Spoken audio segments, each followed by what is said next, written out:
पूरा इतिहास बताता है कि आज तक हमने किसी की गर्दन पे तलवार रख के उससे ये नहीं कहा कि तुम हमारा मत मान लो, हमने नहीं कहा। लिहाजा जो लोग आपके सामने खड़े हैं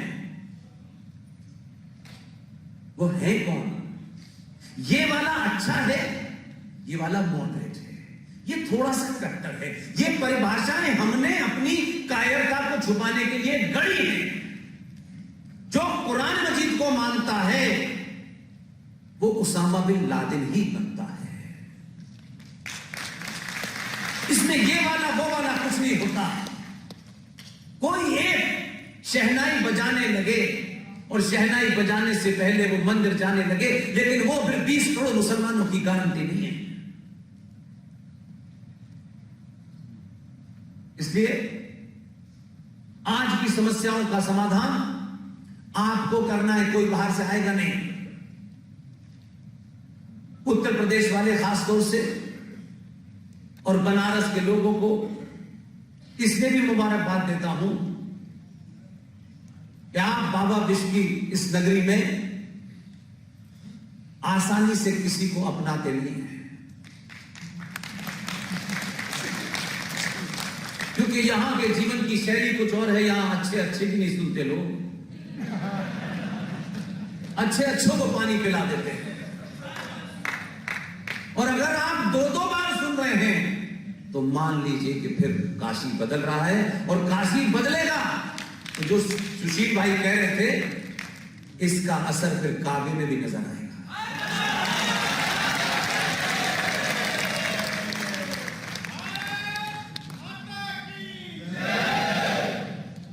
जो भारत माता की जय का नारा लगाए, अच्छी बात है, कोई बुरी बात नहीं। ये कोई पॉलिटिकल पार्टी का जलसा नहीं है। जो भारत माता का नारा लगा रहा है अपने घर जाए और जाके ये पता करे कि ये भारत माता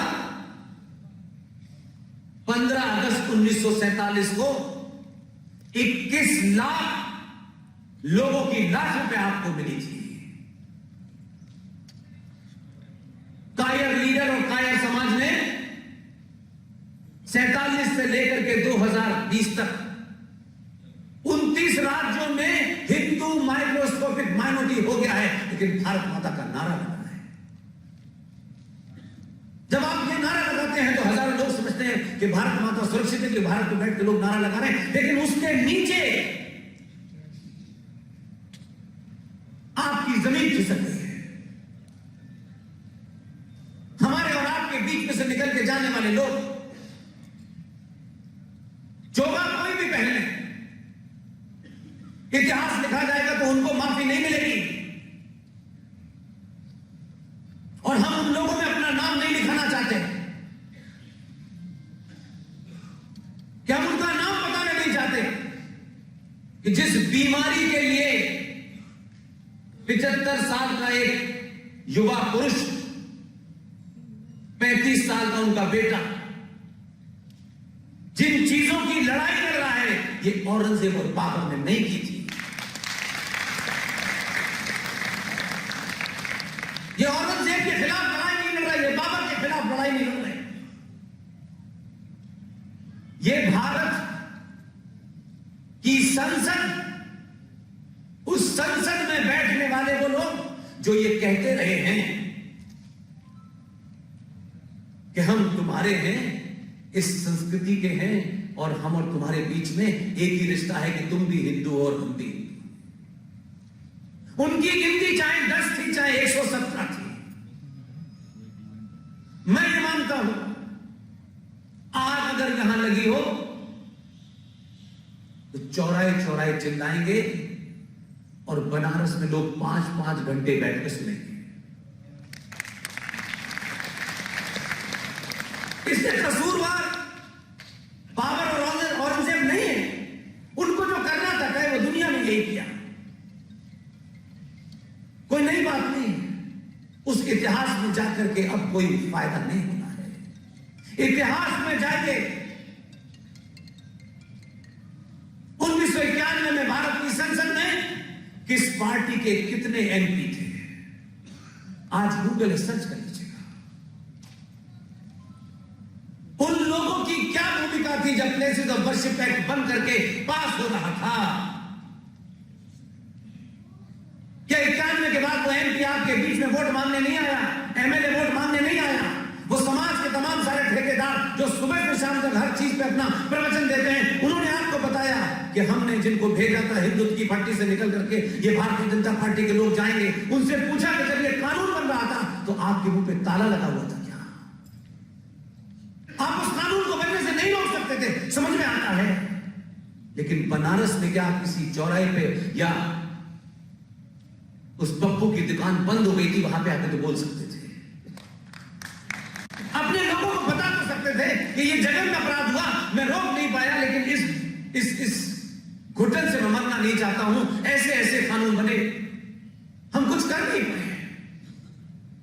हमने तो आज तक सरकार से न कुछ कहा, न सरकार से कोई मांग की, न ये कहा कि सरकार ये करे न करे। हम जानते हैं सरकार कैसे चलती है, हम उस तरफ आ गए। तो ये सवाल नहीं पूछा जाना चाहिए कि 91 में प्लेसेस ऑफ वर्शिप एक्ट बन गया, हम खामोश बैठे रहे। बन गया, रख गया। अब याद आया, सत्ताओं की अपनी मजबूरी हो सकती है, मैं उसमें भी नहीं जाना चाहता, लेकिन विपक्ष में बैठकर अगर विवाद थी तो लोगों को बता तो देते हैं। बनारस की गली गली में 50-30 साल पहले यह सवाल तो खड़ा होता कि यार ऐसा भी हो गया है, हमने तुमको भेजा था कि तुम हमें बताओगे, लेकिन तुमने अपने स्वार्थों के कारण अपने ही समाज को नहीं बताया। और एक आध जगह में अपराध हुआ हो तो बन मान दी। 1993 क्या हुआ? नेशनल कमीशन फॉर माइनॉरिटी बना इस देश में। हमने आगे डाल के पूछा, जबकि ये माइनॉरिटी कमीशन जो बना है इसका बेसिस क्या है? What are the basis to describe X or Y is a minority? सरकार की आरटीआई में जवाब दिया कि इसका कोई बेसिस नहीं है। और माइनॉरिटी कमीशन का करोड़ों का बजट है और उसमें 35,000 पारसी, 1.5% सिख, 3% ईसाई और वगैरह वगैरह करके 17% मुसलमान माइनॉरिटी है। The second largest majority of this country is getting benefit of National Commission for Minority, क्योंकि वो माइनॉरिटी में है। और हम इतने apologetic हैं कि माइनॉरिटी का मतलब 1.5%, 1% नहीं था, 17% थे, क्योंकि एजेंडा उनके लिए था, बाकियों के लिए नहीं था। हम चुप बैठे रहे। 1995 में जब ये वक्फ बोर्ड आया, उसमें जो अमेंडमेंट हुए, किसी ने क्यों नहीं बताया आपको? क्या जिम्मेदारी नहीं थी? और अगर नेताओं ने नहीं बताया तो समाज में जो लोग काम कर रहे हैं उनको बताना चाहिए था। फ्रांस में क्या हो रहा है, जर्मन में क्या, दुनिया जमाने की आपको पता है, घर में क्या हो रहा है ये नहीं जानना चाहते। इसलिए हम अपनी दुर्दशा के लिए खुद जिम्मेदार हैं। और 2022 में भी हम किन बुनियादों की तरफ बढ़ रहे हैं, और ये बात बनारस में कह रहा हूं, कॉन्शियसली कह रहा हूं। विपक्ष ने आपको नहीं हराया, सनातन विरोधी हुतात्मों ने आपको नहीं हराया। अपने सीने में हाथ रखिए और बताइए कैसे कोई आदमी 303 सीट से 264 पे आ गया। ये चिंता मन नहीं करना चाहिए, आ गया बस, इससे खुश हैं। कौन लोग हैं जिन्होंने ये किया?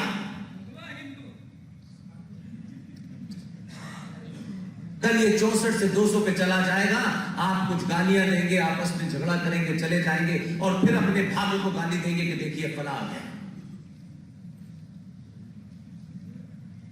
कम से कम इतनी लंबी दास्तान जो सुशील भाई ने बताई है, लोग अपने इतिहास से सीखते हैं, हम सीखने नहीं चाहते। हम जिक्र बहुत करते हैं इतिहास का। दुनिया का, सभ्यताओं का नियम है, जो अपने इतिहास को भूलते हैं। और हमारे यहां तो यह भी कहा गया है, क्योंकि राजनीतिक सत्ताएं जब राष्ट्र में दखल देती हैं तो नैरेटिव कैसे बदल जाता है, और कायर और लालची समाज उस नैरेटिव को ओढ़ लेता है। कुछ लोगों की सुविधा हुई तो भारत सेकुलर हो गया, कुछ लोगों की सुविधा हुई तो सेकुलर होने के बाद भी, यानी बाबा साहब अंबेडकर का संविधान सेकुलर नहीं था, फिर उसे सेकुलर किया गया, और 76 में सेकुलर होने के बाद यह गजब का सेकुलर हुआ। संविधान सेकुलर है, लिखित में सेकुलर है, लेकिन माइनॉरिटी कमीशन भी यहां है, 5,500 करोड़ का सच्चर कमीशन भी यहां है, मुस्लिम एजुकेशन बोर्ड भी यहां है, वक्फ बोर्ड भी यहां है, पर्सनल लॉ बोर्ड भी यहां है।